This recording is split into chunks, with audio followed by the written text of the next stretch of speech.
अस्सलाम वालेकुम स्टूडेंट्स, क्या हाल है आपके। आज हम चैप्टर नंबर 3 का एक ऐसा इंपॉर्टेंट टॉपिक पढ़ने जा रहे हैं जो एक लॉन्ग क्वेश्चन है। इसमें एक शॉर्ट क्वेश्चन भी है, वो ये कि आप आइडियल गैस कांस्टेंट को सिस्टम इंटरनेशनल यूनिट्स के अंदर ड्राइव करें, उसकी वैल्यू क्या होगी। इसके अलावा physical meaning of ideal gas constant क्या है। तो हमारा आज का टॉपिक यानी कि आइडियल गैस कांस्टेंट और उसके डिफरेंट यूनिट्स के अंदर वैल्यू को ड्राइव करना, ये एक इंतहाई इंपॉर्टेंट लॉन्ग क्वेश्चन भी बन सकते हैं। तो चलते हैं अपने टॉपिक की तरफ। स्टूडेंट्स, आज हम आइडियल गैस कांस्टेंट को डिस्कस करने जा रहे हैं और इसकी डिफरेंट वैल्यूज़ को हम ड्राइव करेंगे with different units. Ideal gas constant को आपने लास्ट टाइम देखा था कि वो जनरल गैस इक्वेशन के अंदर आया था जब आपने प्रोपोर्शनैलिटी साइन को रिमूव किया था। आइडियल गैस कांस्टेंट को हमने जनरल गैस इक्वेशन के अंदर आर से डिनोट किया था। अब आप जानते हैं कि ये जो R है एक्चुअली ये इक्वेशन में PV is equal to nRT, यानी कि इस R की मैं बात कर रहा हूँ जो जनरल गैस कांस्टेंट में अपीयर हुआ था।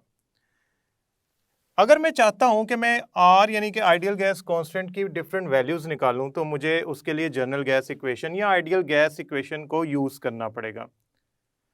आप क्या करें, अगर आप चाहते हैं कि R की डिफरेंट वैल्यूज़ को ड्राइव करें विद डिफरेंट यूनिट्स, तो यहाँ से R को सेपरेट कर लें एक साइड पे और बाकी वेरिएबल्स को सेपरेट कर लें दूसरी साइड पे। तो हम क्या करते हैं, यहाँ से R एक साइड पे रहने देते हैं, प्रेशर और वॉल्यूम का प्रोडक्ट इक्वेशन की लेफ्ट हैंड साइड पे है, यहाँ पे मोल्स और टेम्परेचर मल्टीप्लाई हो रहे थे R से, तो इक्वेशन की दूसरी तरफ जाके क्या हो जाएंगे, डिवाइड।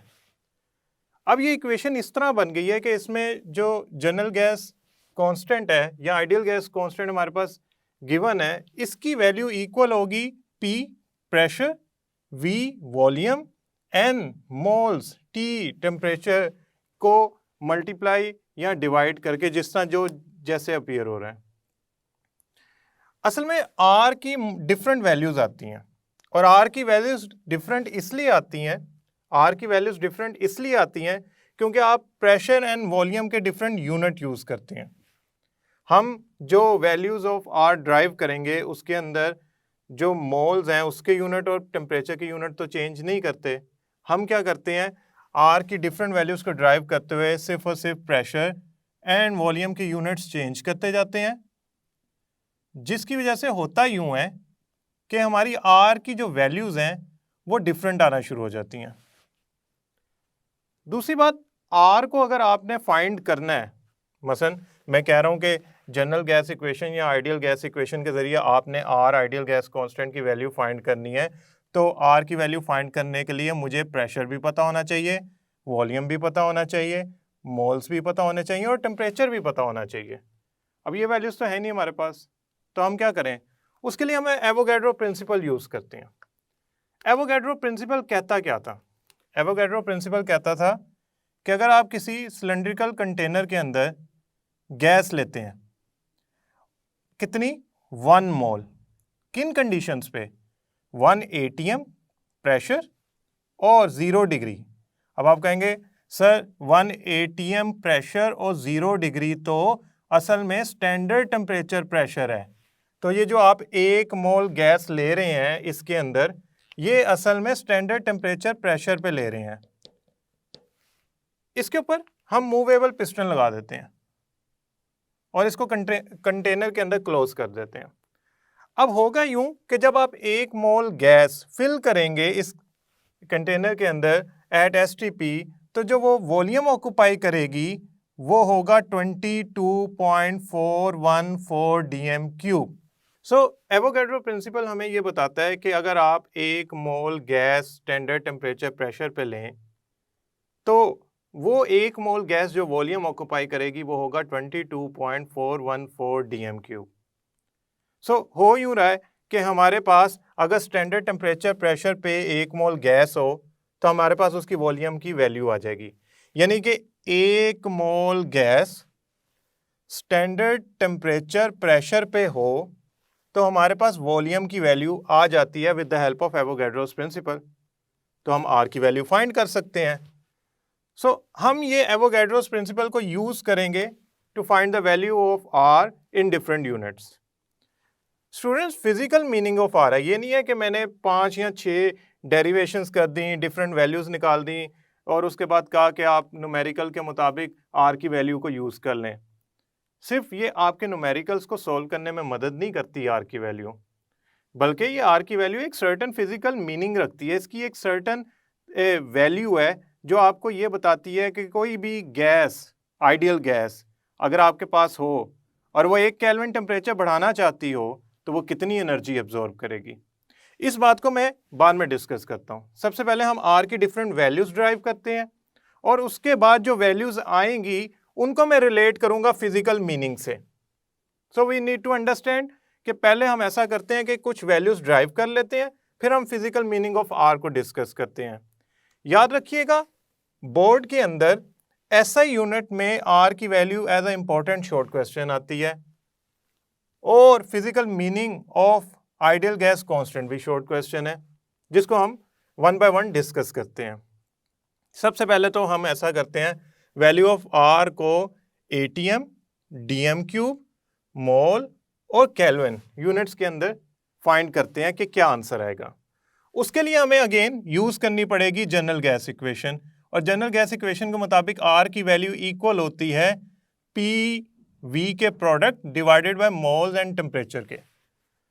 अगर तो आप चाहते हैं कि स्टैंडर्ड टेम्परेचर प्रेशर पे 1 मोल गैस ली जाए, तो उसके लिए जो हम यूनिट यूज करेंगे पहले वो करेंगे एटीएम और डीएम क्यूब। हमने आर की वैल्यू फाइंड करने के लिए एवोगैड्रो प्रिंसिपल के मुताबिक मोल्स की वैल्यू लेते हैं 1 मोल, स्टैंडर्ड टेम्परेचर केल्विन में होता है 0 डिग्री होता है स्टैंडर्ड टेम्परेचर, वो केल्विन में होगा 273, प्रेशर स्टैंडर्ड 1 एटीएम। और इन कंडीशंस पे जो वॉल्यूम ऑक्यूपाई करेगी हमारी आइडियल गैस वो कितना होगा 22.414 डीएम क्यूब, जो हम यहाँ पे पढ़ चुके हैं कि अगर हम एक गैस को क्लोज कंटेनर के अंदर ऐड करें 1 मोल को एट एसटीपी तो वो कितना वॉल्यूम ऑक्यूपाई करती है 22.414 डीएम क्यूब। अब ये तमाम वैल्यूज मैं ऐसा करता हूँ, इस इक्वेशन में इनपुट कर देता हूँ। प्रेशर की वैल्यू आएगी 1 एटीएम, वॉल्यूम की वैल्यू आएगी 22.414 डीएम क्यूब, मोल्स आएंगे 1 मोल मल्टीप्लाई बाय टेम्परेचर 273 केल्विन।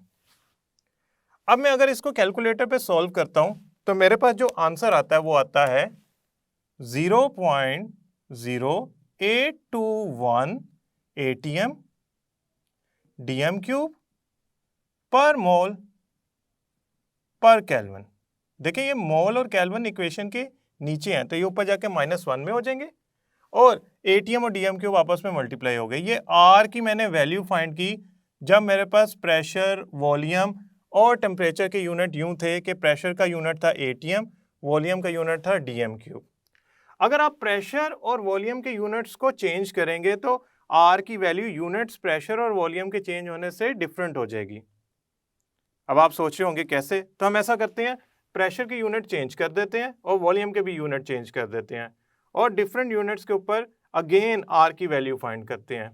इस दफ़ा हम फाइंड करने जा रहे हैं एसटीपी में जो हम टेम्परेचर तो डेफिनेटली 273 केल्विन ही रहेगा, यही यूनिट हम यूज़ कर सकते हैं। केल्विन के अलावा हम डिग्री सेंटीग्रेड यूज़ नहीं कर सकते। क्यों? क्योंकि हम जो आइडियल गैस इक्वेशन यूज़ कर रहे हैं वो चार्ल्स लॉ से ड्राइव हुई है, उसमें चार्ल्स लॉ इनकॉर्पोरेटेड है। अगर उसमें चार्ल्स लॉ मौजूद है तो इसका मतलब ये है कि वो डिग्री सेंटीग्रेड पे वेरीफाई नहीं होगा, तो आप नहीं यूज़ कर सकते डिग्री सेंटीग्रेड को, क्योंकि we are using actually a general gas equation to find the value of R. अब प्रेशर हम यहाँ पे लिखते हैं। इस दफ़ा मुझे प्रेशर की जो यूनिट्स हैं वो चेंज करने हैं। पहले मैंने 1 एटीएम लिया था। अब हमने चैप्टर के शुरू में पढ़ा था प्रेशर की यूनिट्स के अंदर कि 1 एटीएम जो होता है वो इक्वल होता है 760 टॉर के।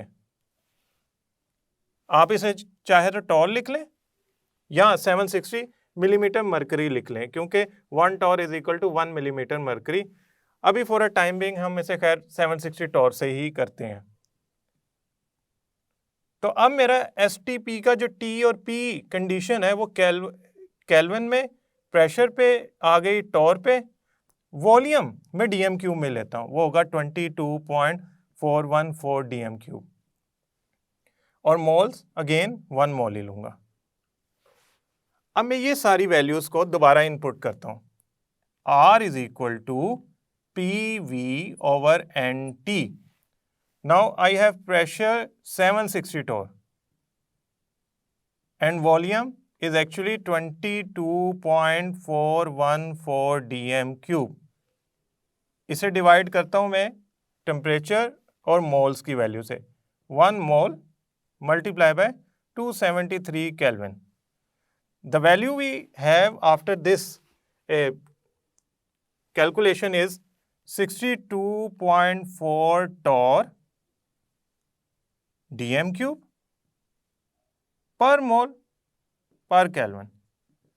तो इसका मतलब ये हो गया कि अगर मैं dm cube टॉर यानी कि प्रेशर और वॉल्यूम की कंडीशन ये लूँ कि मैं 1 atm की जगह टॉर ले लूँ, तो मेरी R की वैल्यू चेंज हो जाएगी, वो आ जाएगी 62.4 टॉर डीएम क्यूब पर मोल केल्विन।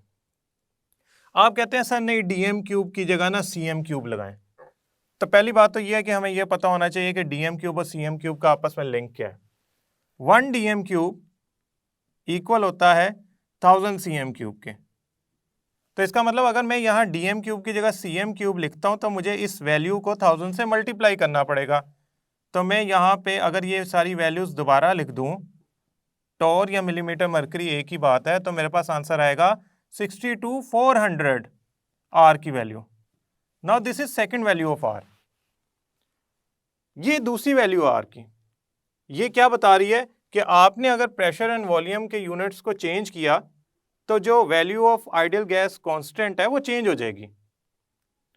अब हमने इसमें किया क्या है, हमने सबसे पहले तो इक्वेशन नंबर 1 जो मैं नोट कर रहा हूं, ये असल में हमने वैल्यू फाइंड की थी एटीएम डीएम क्यूब में। मैंने मोल और केल्विन को नहीं चेंज किया, टेम्परेचर और मोल्स की वैल्यू को या यूनिट्स को नहीं छेड़ा, मैंने सिर्फ जो तब्दील किए यूनिट्स वो हैं प्रेशर एंड वॉल्यूम के, तो मेरी आर की वैल्यू डिफरेंट हो गई। अब यहाँ पे एक चीज मैं मेंशन करना चाहता हूं, वो आप देखिएगा कि जो आर की वैल्यू आई है टॉर के अंदर, वही वैल्यू मिलीमीटर मरकरी में होगी। क्यों? क्योंकि हम सारे जानते हैं कि 1 millimetre mercury is equal to 1 torr. तो यही वैल्यू मैं 62,400 millimetre mercury CM cube per mole पर केल्विन से लिख सकता हूं। स्टूडेंट्स कोशिश कीजिएगा जब आप बोर्ड में ये वैल्यूज ड्राइव कर रहे हो तो जो आपके आंसर हो या उनका एक बॉक्स डेवलप करें या उनको मार्कर से लिखें ताकि वो हाईलाइट हो जाएं कि आपने दुरुस्त वैल्यू फाइंड की है। अब सबसे important short question, value of R in SI unit. System international unit के अंदर हम जो वॉल्यूम का यूनिट यूज करेंगे वो मीटर क्यूब होगा।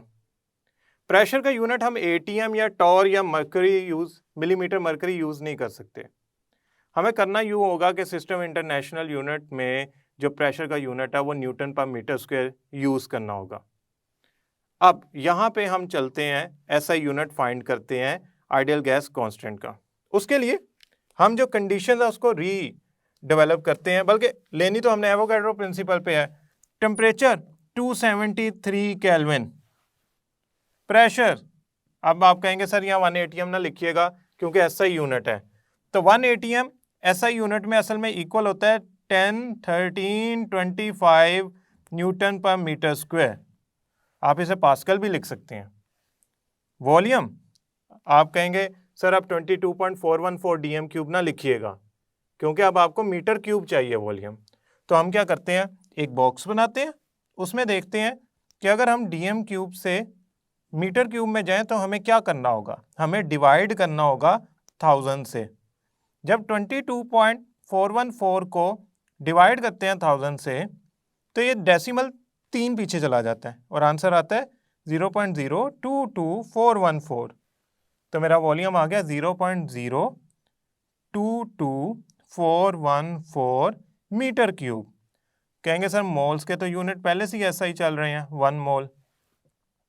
अब ये हमारे पास टेम्परेचर, प्रेशर, वॉल्यूम और एन इनकी वैल्यूज आ गई SI के अंदर। अब हम इसको यूज करते हैं और अपना R का आंसर निकालते हैं SI में। R is equal to general gas या आइडियल गैस इक्वेशन के मुताबिक R is equal to PV over NT। अब प्रेशर की वैल्यू जो है वो है हमारे पास 10, 13, 25। वॉल्यूम की है 0.022414।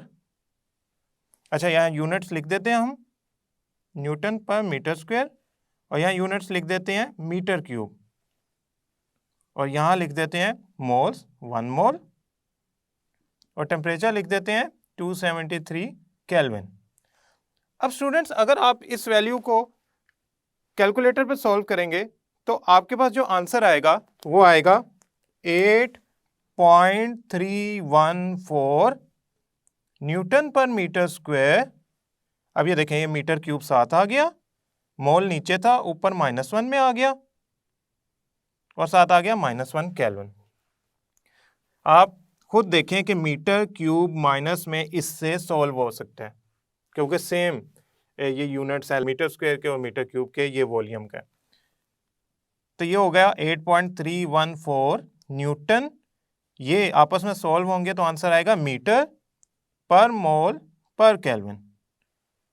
अब बात यूं है कि न्यूटन मीटर तो जाउल होता है, ये तो वर्क का यूनिट है, एनर्जी का यूनिट है। तो हम ऐसा करते हैं, इसके नीचे लिख देते हैं 8.314 जाउल पर मोल पर केल्विन। तो हमारी R की वैल्यू SI यूनिट्स में भी आ गई और हमने उसको कन्वर्ट भी कर लिया जाउल के अंदर। अब आपने क्या करना है, इस जाउल वाली वैल्यू को कैलोरीज में भी कन्वर्ट करना है। ये इतनी ज्यादा एक्सरसाइज कराने का मतलब ये है कि whenever you are using the value of ideal gas constant you will find different values of R। ये नहीं है कि R की वैल्यू इसलिए डिफरेंट होगी कि गैस डिफरेंट होगी, गैसेस सारी आइडियल हैं, सारों के लिए एक जैसी वैल्यू होगी, और ना ही इसलिए डिफरेंट हो गई कि आपने STP अमेरिका में जो यूज किया वहां कुछ और वैल्यू निकलेगी और पाकिस्तान में जो यूज किया उसकी कुछ और वैल्यू निकलेगी। ये वैल्यूज इसलिए डिफरेंट हो रही हैं, हम प्रेशर एंड वॉल्यूम को, यूनिट्स को चेंज करते जा रहे हैं। अब हम कैलोरीज में चलते हैं। पहली बात तो ये है कि 1 calorie is equal to 4.18 joule. तो अब अगर हम 1 जाउल यहां पे लें तो कैलोरी इक्वल होगा 1/4.18 कैलोरीज। अब इस वैल्यू को मैं लिखता हूं, इसे कह देता हूं equation A dash. Now writing equation A dash. अच्छा भाई, R is equal to 8.314 joule per mole पर केल्विन। अब इसमें जो जाउल है ना, 1 जाउल, वो इतनी कैलोरीज के इक्वल है। तो मैं यहां पे जो जाउल है उसकी जगह लिख देता हूं 8.314, इसकी जगह लिख देता हूं 1/4.18 कैलोरीज पर मोल पर केल्विन। जब मैं इस इक्वेशन को सॉल्व करूंगा तो आंसर आएगा 1.98 कैलोरीज पर मोल पर केल्विन। अब ये मेरी R की वैल्यू आ गई है इन टर्म्स ऑफ कैलोरीज, जो कि एनर्जी का यूनिट है। अब यहां से हमें एक बात तो समझ आ गई कि जो R की वैल्यू हमने यूनिट चेंज करते गए वो चेंज होती गई। लेकिन ऐसा करते हैं, अब हम चूंकि उसकी फिजिकल मीनिंग की तरफ जाना चाह रहे हैं तो हम ये सारी वैल्यूज को 1 बाय 1 लिखते हैं। ये आपने याद करनी है। वजह, जब एंटी टेस्ट होता है तो वहां पे आप R की वैल्यू ड्राइव करके मैच करके फिर अगर MCQs को सॉल्व करेंगे, वहां तो इतना टाइम ही नहीं होता, वहां तो इतनी कैलकुलेशंस में पड़ गए तो आपके लिए तो टाइम की कमी हो जाएगी। तो हल क्या है, ये जो वैल्यूज हैं इनको एक दफा याद कर लें क्योंकि यही बार बार यूज होंगी। तो मैं क्या करता हूं, मैं इन सारी वैल्यूज को एक दफा दोबारा लिखता हूं। पहली वैल्यू R की ATM DM क्यूब में, पहली वैल्यू किस में है, ATM DM क्यूब में।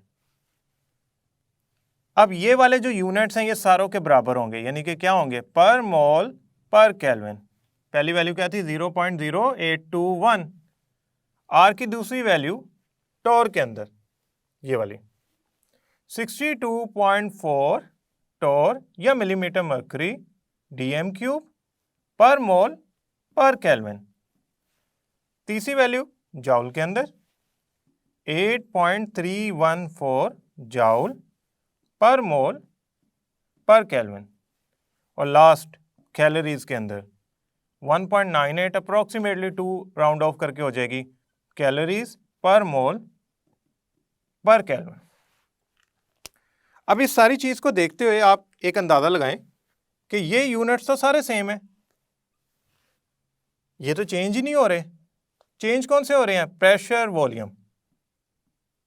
इनके यूनिट्स चेंज होते हैं तो आपकी आर की वैल्यू डिफर कर जाती है। अभी मैंने कहा था कि जाउल तो है एनर्जी का यूनिट, तो इसका मतलब ये एटीएम डीएम क्यूब भी एनर्जी है। अब कैलोरीज तो वैसे ही एनर्जी का यूनिट है।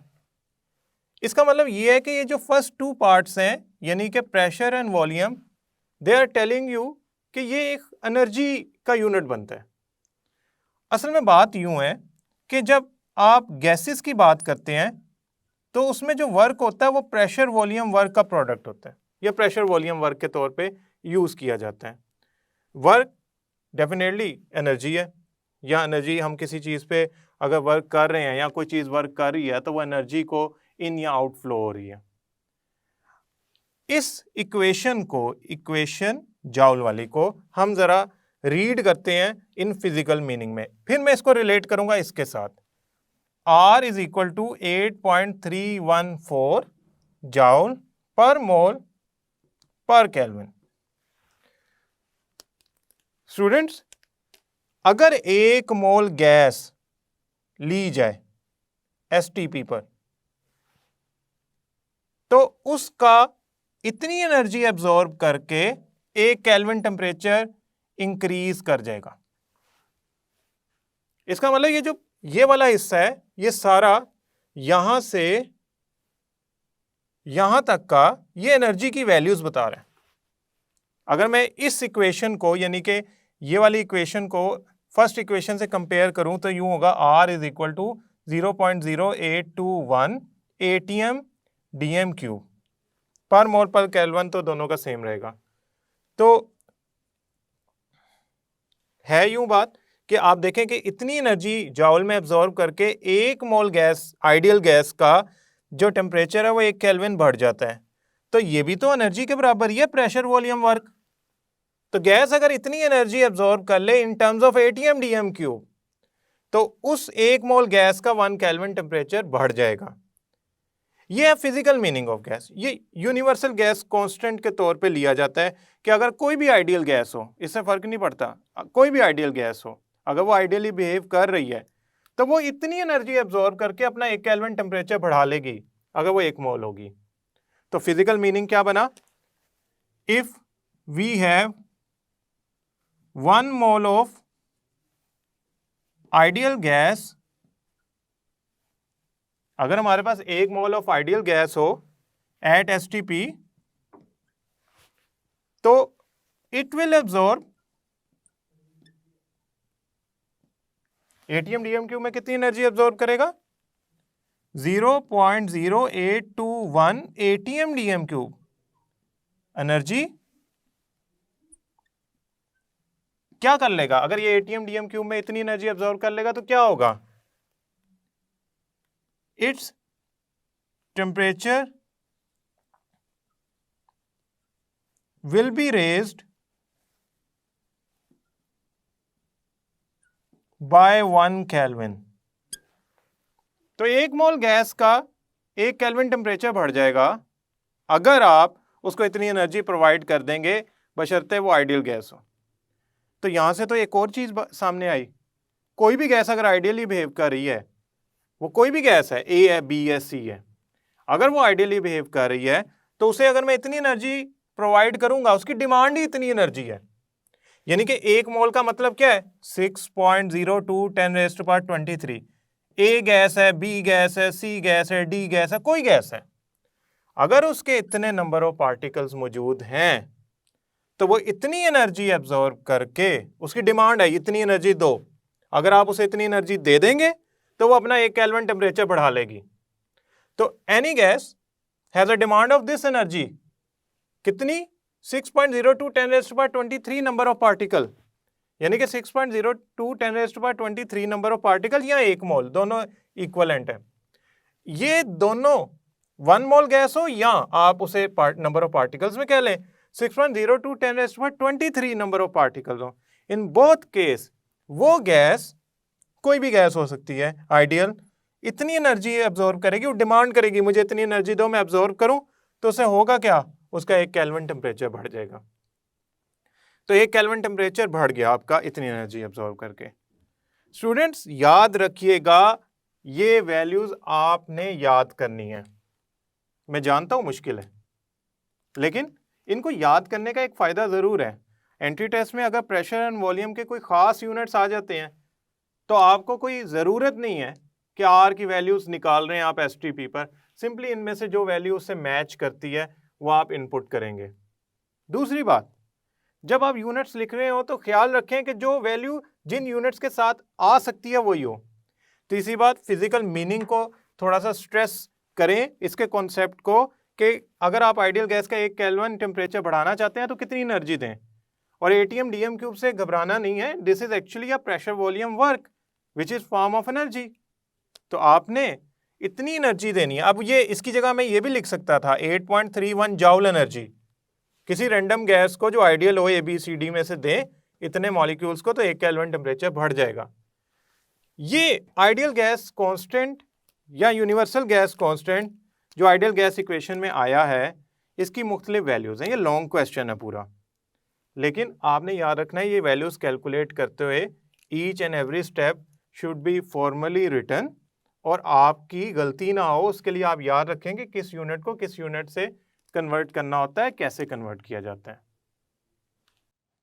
मुझे उम्मीद है स्टूडेंट्स ये टॉपिक आपको समझ आया होगा और आपने आइडियल गैस कांस्टेंट यानी कि आर की डिफरेंट वैल्यूज़ को ड्राइव करना भी सीख लिया होगा। याद रखिएगा, प्रेशर एंड वॉल्यूम के यूनिट चेंज करने से आर की वैल्यू चेंज हो जाती है। टेम्परेचर तो हम ऐसा यूनिट यानी कि केल्विन में ही लेते हैं, लेकिन प्रेशर एंड वॉल्यूम चेंज करते जाएं यूनिट्स, और आर की न्यूमेरिकल वैल्यू डिफरेंट आती जाएगी। आर के फिजिकल मीनिंग यानी कि demand of energy of any ideal gas, और आर यानी कि आइडियल गैस कांस्टेंट की सिस्टम इंटरनेशनल के अंदर वैल्यू, ये इंपॉर्टेंट शॉर्ट क्वेश्चन है। ये पूरा एक लॉन्ग क्वेश्चन है और इसकी जो मुख्तलिफ वैल्यूज़ हैं वो आपने ज़ुबानी याद करनी है। उसकी वजह, जब आप न्यूमेरिकल सॉल्व कर रहे होंगे तब आप आर की वैल्यू ड्राइव नहीं कर सकते, तब इतना टाइम नहीं होता। जब आप MCQ सॉल्व कर रहे होते हैं तब आपके पास इतना टाइम नहीं होता कि आप उन वैल्यूज़ को ड्राइव कर सकें। तो इनकी क्रैमिंग करनी पड़ेगी ताकि आप अपना वक्त बचा सकें और आसानी से अपना जो न्यूमेरिकल है वो सॉल्व कर सकें। नेक्स्ट लेक्चर तक के लिए अल्लाह हाफिज़।